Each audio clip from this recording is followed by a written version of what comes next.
గణేశాయ నమః. సరస్వత్యై నమః. శ్రీగురుభ్యో నమః. హరి ఓం. జ్ఞానప్రదీపిక ఛానల్ని వీక్షిస్తున్న యూట్యూబ్ ప్రేక్షకులందరికీ జ్ఞానప్రదీపిక ఛానల్ తరఫున పాతూరి జ్ఞానేశ్వర శర్మ నమస్సుమాంజలులు. 2026 జనవరి 26వ తేదీ సోమవారం, మాఘశుద్ధ అష్టమి. దీనిని భీష్మ అష్టమి అంటారు. 2026 జనవరి 29వ తేదీ గురువారం, మాఘశుద్ధ ఏకాదశి. దీనిని భీష్మ ఏకాదశి అంటారు. ఈ భీష్ముల వారు ఎవరు? భీష్ముల వారి పూర్వజన్మ చరిత్ర ఏమిటి? భీష్మ అష్టమి నాడు, భీష్మ ఏకాదశి నాడు భీష్ముల వారికి ఎందుకు తర్పణం ఇవ్వాలి? వీటిని గురించి మహాభారతము, మహాభాగవతంలో చెప్పబడిన విషయాలను గురించి తెలుసుకుందాం. ముందుగా భీష్ముల వారి యొక్క పూర్వజన్మ వృత్తాంతాన్ని గురించి తెలుసుకుందాం. భీష్ముల వారి పూర్వజన్మ వృత్తాంతం శ్రీ మహాభారతం ఆది పర్వంలో చెప్పబడింది. ఇక్ష్వాకు వంశంలో మహాభీషుడు అని ప్రసిద్ధి చెందిన ఒక రాజు ఉండేవాడు. ఆయన 1000 అశ్వమేధ యాగాలు, 100 రాజసూయ యాగాలు చేశాడు. ఇంద్రుణ్ణి మెప్పించాడు. ఆ తర్వాత స్వర్గాన్ని పొందాడు. ఒకానొక సమయంలో బ్రహ్మలోకంలో ఒక సభ ఏర్పాటు చేయబడింది. ఆ సభకు మహర్షులు, దేవతలు ఇంకా అనేక మంది వచ్చారు. మహాభిషుడు కూడా ఆ సభకు హాజరయ్యాడు. ఆ సభ జరుగుతున్న సమయంలో నదీమ తల్లి అయిన గంగ కూడా ఆ సభలోకి వచ్చింది. ఆమె వచ్చినప్పుడు అకస్మాత్తుగా గాలి వీచింది. ఆ గాలి విసురు వల్ల ఆ గంగాదేవి కట్టుబట్ట పైకి లేచింది. అది చూసిన దేవతలందరూ వెంటనే తలలు వంచుకున్నారు. మహాభిషుడు మాత్రం ఏ విధమైన శంక లేకుండా గంగను అలా చూస్తూ ఉండిపోయాడు. గంగ కూడా మహాభిషుణ్ణి చూస్తూ ఉండిపోయింది. బ్రహ్మదేవుడు దానిని గమనించి, దుర్బుద్ధి, నీవు మానవలోకంలో జన్మించి మరల పుణ్యలోకాలను పొందగలవు. ఇక్కడ నీ మనస్సును కొల్లగొట్టిన గంగానదియే మానవలోకంలో నీకు ప్రతికూలంగా ప్రవర్తిస్తుంది. నీకు గంగపై కోపం కలిగినప్పుడే నీకు శాప విమోచనమై మరల స్వర్గానికి వస్తావు అని శపించాడు. అప్పుడు మహాభిషుడు బాగా ఆలోచించి తపస్సంపన్నులైన రాజులను పరిశీలించి అధిక తేజస్వి అయిన ప్రతీప మహారాజును తనకు తండ్రిగా ఎన్నుకొన్నాడు. ఆ కాలంలోనే ప్రతీప మహారాజు పుత్ర సంతానం కోసం తపస్సు చేస్తున్నాడు. అతని విద్యుక్త ఆచరణ వల్ల కలిగిన భగవద్ అనుగ్రహం చేత అతని పత్ని గర్భం ధరించింది. ఆమె గర్భం నుండి ఒకానొక శుభముహూర్తంలో రాజర్షి అయిన ఈ మహాభిషుడే పుత్ర రూపంలో ప్రాదుర్భవించాడు.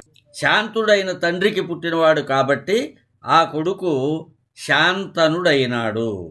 ప్రతీపుడు ఆ పిల్లవానికి జాతకర్మాది కార్యక్రమాలన్నీ యథోక్తంగా నిర్వర్తించి కుమారునికి శంతనుడు అని నామకరణం చేశాడు. బ్రహ్మ శాపం తర్వాత మనస్సులో మహాభీషుణ్ణే తలచుకుంటూ తిరిగి వెళ్తున్న గంగాదేవికి స్వర్గం నుండి పతితులవుతున్న అష్టవసువులు ఆమె కంటపడ్డారు. ఆమె వారి యోగక్షేమాలు విచారించి వారి పతన స్థితికి కారణం అడుగగా వారు, దేవి, మేము వశిష్ఠ మునీంద్రుల యొక్క ఆశ్రమ ధేనువును అపహరించాము. ఆ కారణంగా ఆ మహాతపస్వి కుపితుడై మర్త్యలోకంలో అవతరించండి అని శపించాడు. మరి తపోధనుని వచనాలు అసత్యం కావు కదా? భూలోకంలో ఏ మానవేశ్వరునికైనా నీవు పత్నివై మమ్మల్ని పుత్ర రూపంలో ప్రసవించు. మానవ యోనిలో ప్రభవించటం మాకిష్టం లేదు. మేము నిన్ను శరణు వేడుతున్నాము. మహాప్రతాపశాలి, సర్వసద్గుణ సంపన్నుడైన ప్రతీప మహారాజు యొక్క అనుంగు బిడ్డ అయిన శంతనుణ్ణి నీవు భర్తగా వరించు. మాకు జన్మ ప్రాప్తించగానే మర్త్యలోకం నుండి మాకు విముక్తి ప్రసాదించు అని కోరారు అష్టవసువులు. గంగ అంగీకరిస్తూ, వసువులారా, పుత్రార్థి అయి నాతో సంబంధం ఏర్పరచుకునే శంతనుడికి ఒక పుత్రుడైనా ఉండి తీరాలి అంది. అప్పుడు వసువులు ఇలా అన్నారు, తల్లి, మేమంతా మా మా తేజస్సులలోని 8వ భాగాన్ని ధారపోస్తాము. ఆ తేజస్సుతో నీకొక కొడుకు కలుగుతాడు. అతడు ఆ రాజు కోరిక నెరవేరుస్తాడు. అయితే మానవ లోకంలో అతనికి మాత్రం సంతానం ఉండదు. కాబట్టి పరాక్రమవంతుడైన ఆ నీ కుమారుడు మాత్రం సంతానహీనుడవుతాడు.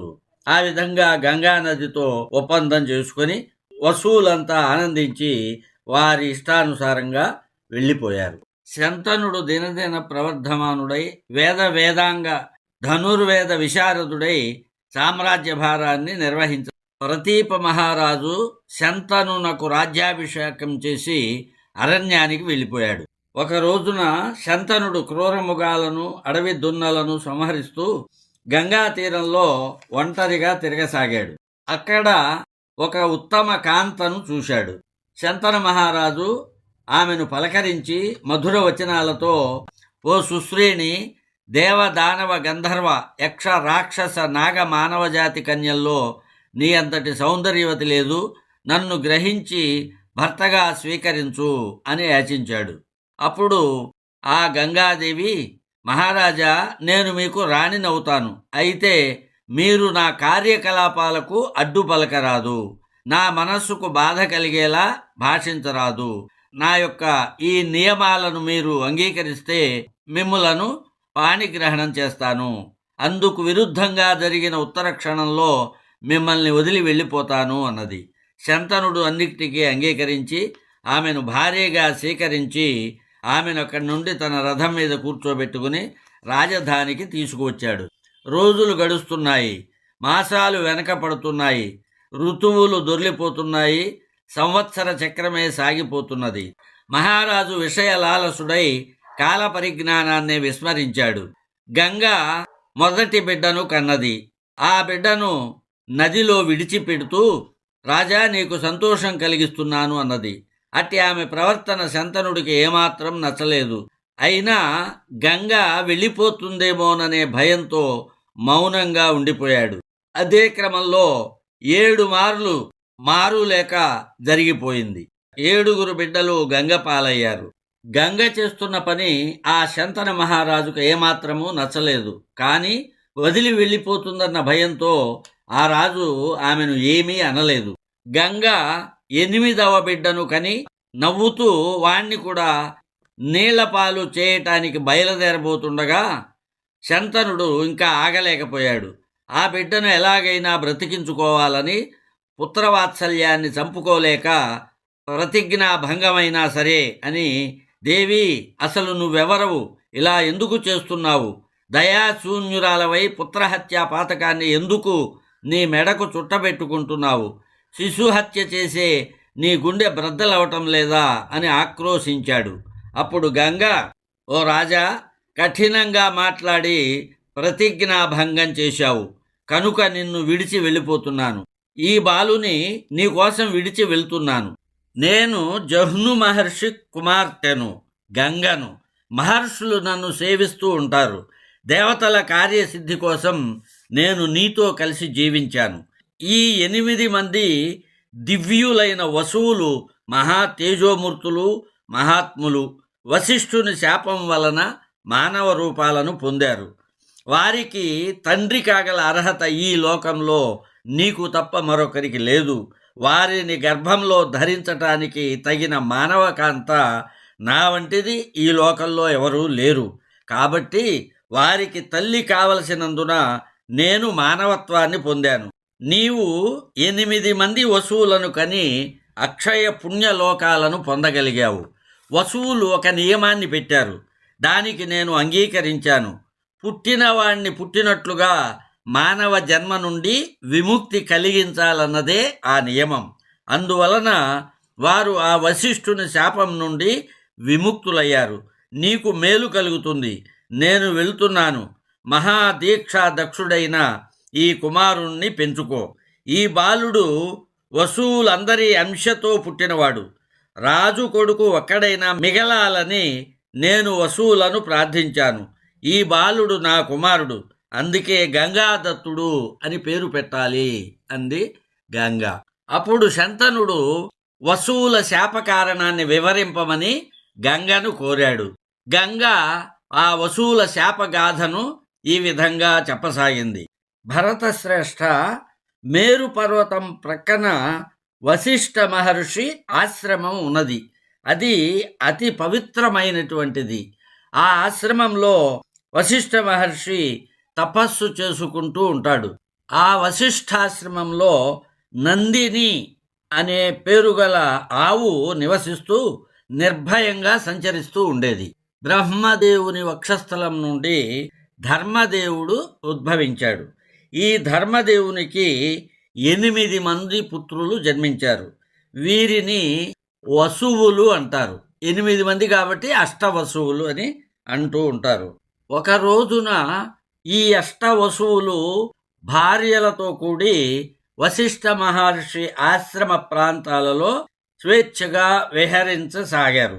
ఆ 8 మంది వసువులలో ద్యో అనే వసువు భార్య ఆ ఆశ్రమంలో తిరుగుతున్న నందిని గోవును చూసింది. ఆమె ఆ ఆవును తన భర్తకు చూపించింది. ద్యోవు ఆ ఆవును చూచి దాని రూపగుణాలను వివరిస్తూ, దేవి, నల్లని కన్నులున్న ఈ ఉత్తమ ధేనువు వశిష్ఠ మహర్షిది. దీని పాలను త్రాగిన మానవుడు స్థిర యవ్వనంతో 10,000 సంవత్సరాలు జీవిస్తాడు అని చెప్పాడు. అప్పుడు ఆ వసుపత్ని భర్తతో ఈ విధంగా అంది, మానవ లోకంలో ఒక రాజకుమారి ఉన్నది. ఆమె నాకు స్నేహితురాలు. ఆమె పేరు జితవతి. ఆమె కోసం దూడతో కూడా ఈ ఆవును తీసుకోవాలని నా కోరిక. కాబట్టి వెంటనే ఆ ధేనువును తీసుకొని రండి. దాని పాలను త్రాగి నా స్నేహితురాలు తానొక్కతే మానవులలో జరా రోగాలు లేని వ్యక్తి అవుతుంది. మీరు నా ఈ కోరికను తీర్చాలి అన్నది. ఆమె మాటలు విన్న ఆ వసువు భార్య కోరికను తీర్చదలిచి మిగిలిన తన సోదరులతో కలిసి ఆ ఆవును అపహరించాడు. వశిష్ఠ మహర్షి తపోదీక్ష విరమించి చూడగా నందిని గాని దాని సంతతి గాని కనిపించలేదు. దివ్య దర్శనంతో వసువులు ఆ ఆవును దొంగిలించుకొని పోవటాన్ని గ్రహించి వశిష్ఠుడు కోపించి ఆ వసువులను శపించాడు. నా హోమధేనువును అపహరించిన వసువులు మనుష్యులై జన్మించెదరుగాక అని శపించాడు. వశిష్ఠుడు శపించిన విషయం తెలుసుకుని వసువులు తిరిగి ఆ మహర్షి ఆశ్రమానికి వచ్చారు. వశిష్ఠ మహర్షికి ఆ ఆవును సమర్పించి శాపాన్ని ఉపసంహరించుకోమని పరిపరి విధాలా అర్థించాడు. కానీ మహర్షి ప్రసన్నుడు కాలేదు. వారు పదే పదే అతి దీనంగా ప్రార్థించారు. చివరకు అనుగ్రహం కలిగి మహర్షి శాప విమోచనాన్ని ప్రసాదిస్తూ, మీరందరూ ఒక్కొక్క సంవత్సరం భూలోకవాసం చేసి శాప విముక్తి పొందుతారు. అయితే నందిని ధేనువుని అపహరించిన వసువు మాత్రం దీర్ఘకాలం భూలోకంలో ఉండి తీరాలి అన్నాడు. అప్పుడు వసువులంతా కలిసి నా దగ్గరకు వచ్చారు. గంగా, పుట్టిన వారిని పుట్టినట్లుగా నీటిలో పడవేయి అని వారు నన్ను అభ్యర్థించారు. నేను అంగీకరించాను, ఆ పని చేశాను. రాజశ్రేష్ఠ, ఈ విధంగా శాపగ్రస్తులైన వారి శాప విముక్తికై మానవ లోకం నుండి వారు బయటపడటానికై నేను మాట ఇచ్చిన మేరకు చక్కగా నిర్వహించాను. ఈ ద్యో వసువు మాత్రం ఒంటరి అయి ఆ మహర్షి శాపం వలన మానవ లోకంలో చిరకాలం నివసిస్తాడు. ఇతనికి దేవవ్రతుడు, గంగాదత్తుడు అని పేర్లు. శాంతను కుమారుడైన గుణాలలో ఆయనను మించినవాడు. ఈ కుమారుడు పెద్దవాడైన తర్వాత మరల నీ దగ్గరికి వస్తాడు.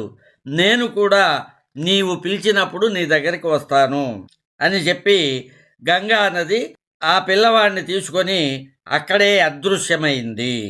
కురు పాండవ యుద్ధంలో భీష్ముడు అంపశయ్యపైకి చేరాడు.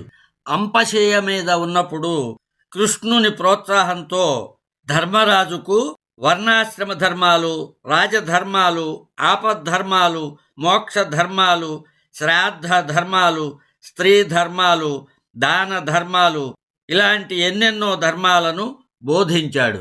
పుట్టినప్పటి నుండి ఎన్నో ఒడిదుడుకులను ఆటుపోట్లను చూసిన అసమాన ధీశాలి భీష్ముడు. చిన్నప్పుడే తల్లిని కోల్పోవటం, తండ్రిని మళ్ళీ పెళ్లి కొడుకుగా చేయటం, కాశీ స్వయంవరంలో కన్యలను తీసుకురావటం, అంబను తిరస్కరించటం, తమ్ముళ్ళు మరణించటం, వ్యాసుని ద్వారా మరదళ్లకు సంతానం కలిగించటం, పాండురాజు దుర్మరణం, దుర్యోధనాదుల దుశ్చర్యలు నిలువరించలేకపోవటం, అపారమైన కృష్ణభక్తి, పాండవులపై పక్షపాతం, కౌరవులను వదలలేకపోవటం, కురుక్షేత్ర సంగ్రామం నిలువరించలేకపోవటం, ఇలా ఎన్నో సంక్షోభాలను చవిచూశాడు. సంక్షోభాలను తట్టుకొని జీవించటం ఎలాగో భీష్ముని నుండి నేర్చుకోవాలి. భీష్ముడు ధర్మరాజునకు ధర్మాలన్నీ బోధించి, ఇంకా మీరందరూ హస్తినాపురానికి వెళ్ళండి, సూర్యుడు ఉత్తరాయణంలో ప్రవేశించగానే తన సమీపానికి రావాల్సిందని పితామహుడు చెప్పగా అందరూ వెళ్ళిపోయారు. అంతా మహాత్ముడు కన్నులు మూసుకొని పరమాత్మ ధ్యానంలో లగ్నమైనాడు. సూర్యభగవానుడు ఉత్తరాయణంలో ప్రవేశించాడు. పితామహుడు నిర్యాణం చెందే రోజు వచ్చింది. హస్తినాపురం నుండి ధృతరాష్ట్రుడు, పాండవులు, శ్రీకృష్ణ భగవానుడు అందరూ వచ్చారు. పితామహునికి సమీపంగా వ్యాస, నారద, అసితాది మహర్షి శ్రేష్ఠులు అంతకుముందే వచ్చి ఆసీనులై ఉన్నారు. ధర్మరాజు అందరికీ ప్రణామాలు చేశాడు. తర్వాత పితామహునికి వినయాంజలులు అర్పిస్తూ తాత ఆదేశించు అని మౌనం వహించాడు. అంతా వృద్ధుడు ధర్మరాజు చేతులు పట్టుకొని గంభీరంగా, నాయన, భాస్కర భగవానుడు ఉత్తరాయణంలో ప్రవేశించాడు. మంత్రి, సామంత, గురు, పురోహిత జనాదులతో వచ్చిన నిన్ను చూస్తుంటే నాకు మహా ఆనందం కలుగుతోంది. ఈ నిశిత శరశయ్యపై నేను శయనించి 58 రోజులైంది. మాఘమాస శుక్లపక్షం వచ్చింది. ఇక నేను దేహాన్ని పరిత్యజించాలి అని పలికి ధృతరాష్ట్రుని పిలిచి, రాజా, నువ్వు ధర్మతత్వాలను తెలుసుకున్నావు, విశేషించి విద్వాంసులైన భూసురోత్తముల్ని సేవించావు, శాస్త్రాధ్యయనం చేశావు. శోకించదగిన కారణం ఎక్కడా ఏదీ కానరావటం లేదు. అజ్ఞానం వల్లనే ప్రజలు సుఖిస్తూ దుఃఖిస్తూ ఉంటారు. ఇది జరగాలి, అది జరగకూడదు అని అనుకుంటూ అజ్ఞానులు శోకమోహ సంతప్తులైపోతూ ఉంటారు. పాండవేయులు నీకు పుత్రసములు. వారు నీ ఆదేశాలను అవశ్యం శిరోధార్యం చేస్తారు. దురాత్ములైన నీ కుమారులు 100 భగవంతునికి విముఖులై మరణించారు. అట్టి వారి కోసం నువ్వు ఎంతమాత్రం దుఃఖించనవసరం లేదు అని పలికాడు. అనంతరం శ్రీకృష్ణ పరమాత్మని సందర్శిస్తూ శ్రీకృష్ణుణ్ణి స్తుతించాడు. ఆత్మను క్రమాన్ని అనుసరించి అనుసంధానం చేయటం ప్రారంభించాడు. అతనిచే క్రమ మార్గంలో నిరోధించబడ్డ ప్రాణాలు ఊర్ధ్వ మార్గంలో ప్రయాణించాయి. ఎందరో మహాత్ములు, మహర్షులు, వ్యాసాదులు ఉన్న ఆ ప్రదేశంలో ఆశ్చర్యకరమైన విషయం జరిగింది.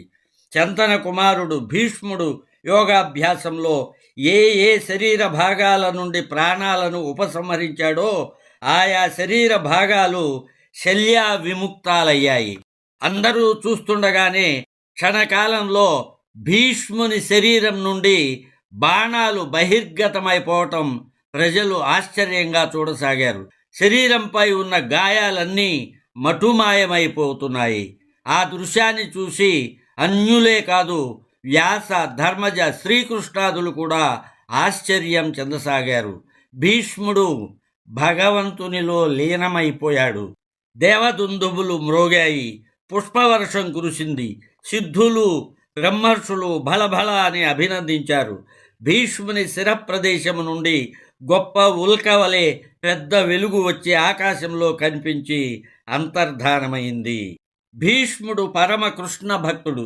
కృష్ణతత్వాన్ని బాగా అవగతం చేసుకున్నవాడు. 2 సందర్భాలలో భీష్ముడు కృష్ణునిపై తనకు గల భక్తిని ప్రకటించాడు. మొదటిది రాజసూయ యాగ సమయంలో ముందుగా అర్ఘ్యం ఎవరికివ్వాలి అనే సమస్య వచ్చినప్పుడు లోకంలో పూజింపదగిన వారిలో కృష్ణుడే తగినవాడని, కనుక ముందుగా కృష్ణునికే అర్ఘ్యం ఇవ్వమని చెప్పాడు. 2వ సందర్భం కురుక్షేత్రంలో ఆయుధం పట్టని అని కృష్ణుడు ప్రతిజ్ఞ చేశాడు. యుద్ధంలో 3వ రోజు భీష్ముని విజృంభణకు అర్జునుడు ఆగలేకపోయాడు. అప్పుడు కృష్ణుడు అర్జునునిపై ఉన్న వాత్సల్యంతో తన ప్రతిజ్ఞను పక్కన పెట్టి చక్రాయుధాన్ని చేపట్టి తనను చంపేందుకు పరిగెత్తుకు వస్తున్న కృష్ణుణ్ణి వర్ణిస్తూ భీష్ముడు స్తుతిస్తాడు. దానిని ఆంధ్ర మహాభాగవతంలో బమ్మెర పోతనామాత్యుడు రచించిన అద్భుతమైన పద్యము కుప్పించి ఎగసిన కుండలంబుల కాంతి గగన భాగం బెల్లగప్పి కొనగా ఉరికిన నోర్వక ఉదరంబులోనున్న జగముల వ్రేగున జగతి గడల జక్రంబు చేపట్టి చనుదెంచురయమున బైనున్న పచ్చని పటముజార నమ్మితి నాలావు నగుబాటు చేయక మన్నింపుమని క్రీడి మరుల దిగువా గరికి లంఘించు సింహంబు కరణి మెరసి నేడు భీష్ముని చంపుదు నిన్ను కాతు విడువు మర్జునానుచు మద్విశిఖ వృష్టి దెరలిదనుదెంచు దేవుండు దిక్కు నాకు. భీష్మ పితామహునికి తర్పణం ఎందుకు ఇవ్వాలి? భీష్మ పితామహుడు మానవ జాతికంతా ఉత్తమ ఆదర్శ పురుషుడు. తండ్రి కోసం జీవితమంతా కఠిన బ్రహ్మచర్య దీక్ష వహించాడు. తండ్రికిచ్చిన మాట కోసం రాజ్య సుఖాలు వదులుకొని తన తమ్ములైన విచిత్ర వీర్యుడు చిత్రాంగదుడు మరణించిన సంక్షోభంలో కూడా రాజ్య పదవి చేపట్టలేదు. కాశీరాజు కుమార్తె అంబ తనను వరించినా వివాహం చేసుకోవాలని తన గురువైన పరశురాముడు సూచించినా వినలేదు. ఈ విషయంపై గురువునే ఎదిరించి యుద్ధంలో పరశురాముణ్ణే ఓడించాడు. తన ప్రాణ రహస్యాన్ని మనుమలకు తెలిపి శిఖండిని చూసి అస్త్ర సన్యాసం చేసి కొట్టబడ్డవాడై శరతల్పగతుడయ్యాడు. ఇన్ని సంక్షోభాలు అనుభవిస్తున్న శ్రీకృష్ణ ధ్యానాన్ని మాత్రం వదలలేదు. అంపశయ్య మీద అమృతతుల్యమైన విష్ణు సహస్రనామాలను ధర్మరాజుకు ప్రబోధించాడు. విష్ణు సహస్రనామాలు సాక్షాత్తు శ్రీకృష్ణ పరమాత్మ ప్రసాదించిన మహామహిమాన్విత మంత్ర బీజాక్షరాలు. అవి ఈనాటికి ఎన్ని హృదయాలలో భక్తి భావాలను జ్ఞాన బీజాలను నాటుతున్నాయో చెప్పలేము. అది మానవాళికి భీష్ముడు చేసిన మహోపకారం. అలాంటి మహానుభావుని త్యాగబుద్ధి శాస్త్రబుద్ధి మనం గ్రహించాలనే ఆయనకు ఈ తర్పణం ఇస్తున్నాం. మాఘశుద్ధ అష్టమి రోజున, అదేవిధముగా మాఘశుద్ధ ఏకాదశి రోజున ప్రతి ఒక్కరూ భీష్మ పితామహునికి తర్పణం ఇవ్వాలని శాస్త్రం చెబుతున్నది. సాధారణంగా తండ్రి జీవించి ఉంటే తర్పణాలు ఇవ్వటానికి అర్హులు కారు. కానీ భీష్మ తర్పణ విషయంలో ఆ నియమం లేదు. ప్రతి ఒక్కరూ తర్పణం ఇవ్వవచ్చు. అంతటి ప్రత్యేక స్థానం భీష్ముడికి ఉంది. స్వస్తి ప్రజాభ్యః పరిపాలయంతాం న్యాయేన మార్గేణ మహిమహీషః గోబ్రాహ్మణేభ్యః శుభమస్తు నిత్యం సమస్తలోకాః సుఖినో భవంతు. ఓం శాంతి శాంతి శాంతి.